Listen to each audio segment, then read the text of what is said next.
Real estate में grow कैसे करें रिसेशन में, जबकि अब आपके पास इन्वेस्टमेंट भी नहीं है। एक सवाल है जो इससे रिलेटेड ही है कि where should we invest, plot, flats, और तीसरा है ऑलरेडी मेड होम। इन तीनों में से किस में इन्वेस्ट करना।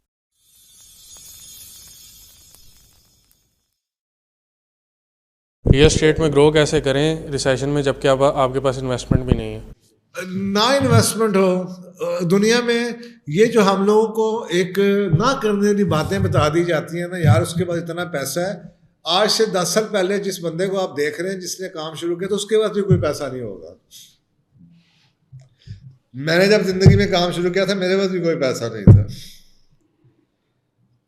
जिस शख्स के पास स्किल्स नहीं है ना, वो बात ही यहां से शुरू करता है, पैसा नहीं है जिंदगी के में कमाइए, पहले स्किल्स लो भाई, गुडविल बनाओ मार्केट में। तो ऐसा नहीं हो सकता। आप इस इलाके में हैं, ये इम्पेशेंस जो कि एक बीमारी आ गई है ना, सब्र खत्म हो गया है कि फटाफट कुछ मिल जाए। अगर आपकी गुडविल बन जाती है अपने इलाके में, फर्ज करें आप एक इलाके में प्रॉपर्टी डीलर हैं, आपके 10, 15, 20, 30, 40, 50 क्लाइंट सर्व कर दिए, 8 साल से आपकी गुडविल हो चुकी है, मार्केट आपकी है, लोग आपका नाम लेके आपको बुलाते हैं, आपसे डील करना चाहते हैं, और कस्टमर दोबारा आपके पास आता है। हर बंदा एक ही साल में आपके अगले साल फिर आपके पास जाता है रेंट लेने के लिए। गुडविल आपकी डेवलप हो रही है, आप ये किए जाएं, इंतज़ार कीजिए अपॉर्चुनिटी का। मैं ऐसे कई लोगों को जानता हूं जिनको रियल स्टेट के अंदर ही जिन क्लाइंट्स को वो सर्व कर रहे थे, उन्हीं के थ्रू अपॉर्चुनिटी मिली। कैसे मिली? 3 लोगों ने घर लिए, वो बाहर चले गए।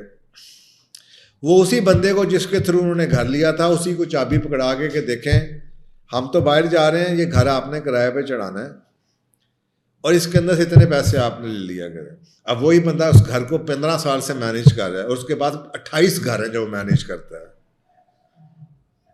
ये इधर की एग्जाम्पल, ये 1.5-2 किलोमीटर दूर की 28 घर वो अपने क्लाइंट के बिहाफ पे मैनेज करता है। अल्लाह ने उसकी रोजी लगाई है उस गुडविल की वजह से।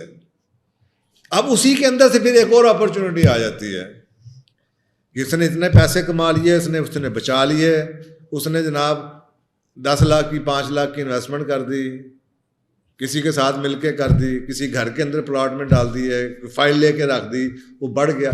तो ये कामयाबी का सफ़र कोई 10 साल का मिनिमम है। ये 1 साल का एक नहीं है कि जी मैं किसी तरीके से मुझे बताया इन्वेस्टमेंट मिल जाए, तो वो फिर वो आपकी क्या कैपेबिलिटी है। अगर आपके लिए अभी से पैसे ने ही पैसा कमाना है,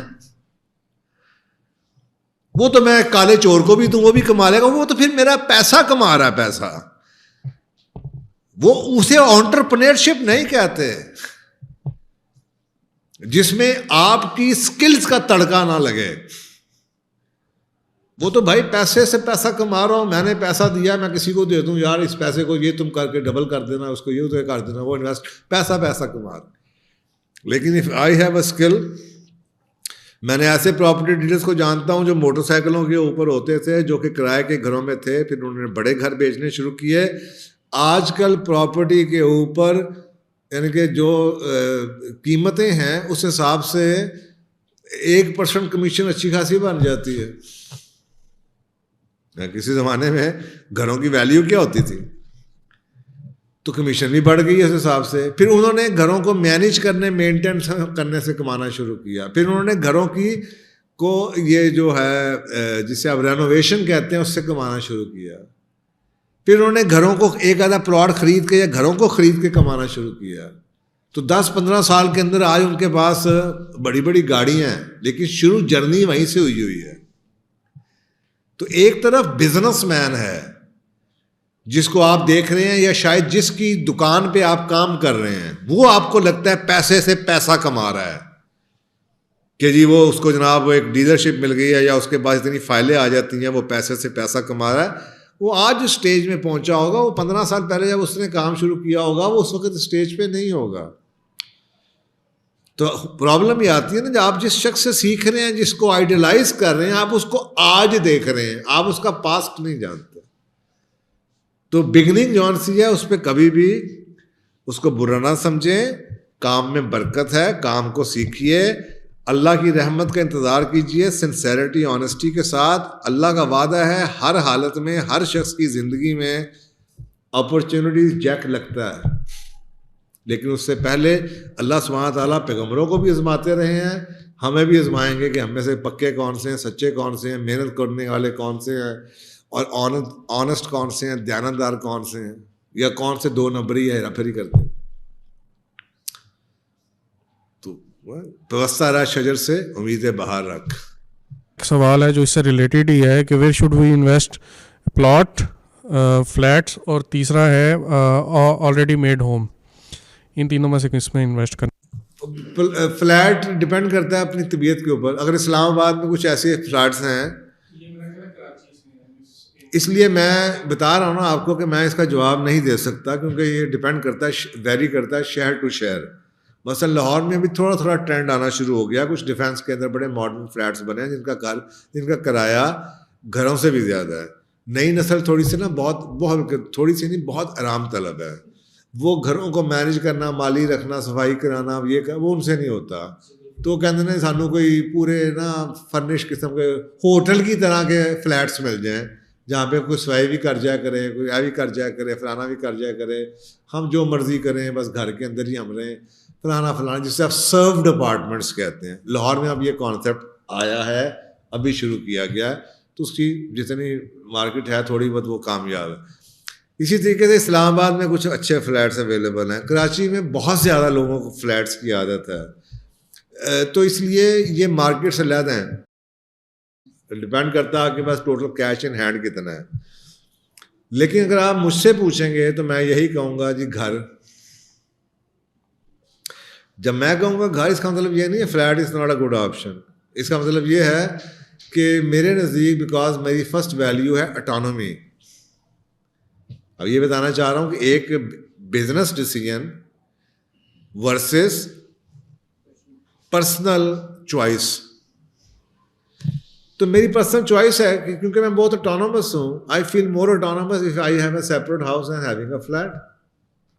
number two, I am a very private man.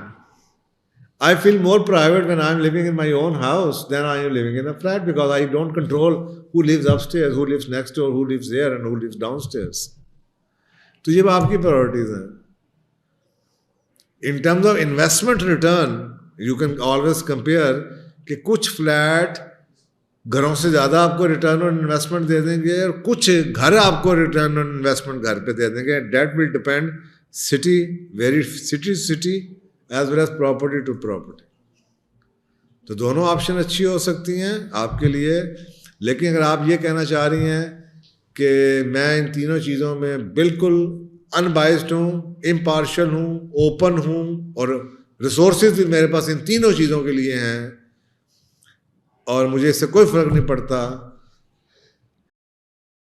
कि फ्लैट हो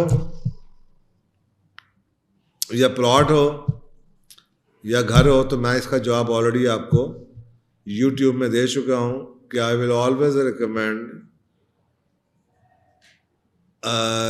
ओल्ड हाउस,